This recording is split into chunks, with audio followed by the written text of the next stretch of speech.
د ملکن ټانا بایزی علاقه کې جاری سلورم عطاالله شهید فوټبال ټورنمنټ د خپل رنگینو سره مرام ته ورسېدو. فائنل میچ د ګلجبې کبل او ډیډار 11 ترمنځ وشو.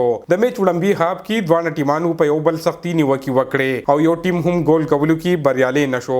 د میچ په دویم هاف کې مقابله نور هم سخته شوه او دوه ټیمانو د ګول کولو ډېرې هڅې وکړې. د هاف په 20 منټ کې د ګلجبې کبل ټیم لوبغاړي رحیم ګول وکړو او خپل ټیم ته برتري ورکړه، کوم چې د میچ اخیره پوری برقرار وا.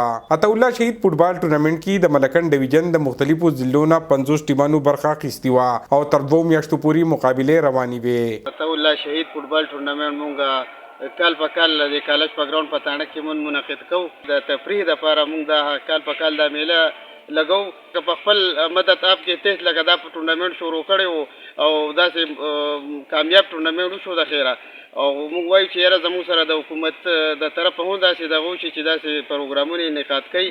د میچ اخر کې د تقسیم انعامات لړ کې دستوره ترسره شوه چې پکې سماجی شخصیاتو محمد یونس باچا، مختیار علي خان او نورو په کامیاب لوبغاړو کې ټرافي او نقد انعامونه تقسیم کړه. عمران زریاب، خیبر نیوز، ټانا بایزی، مالکن.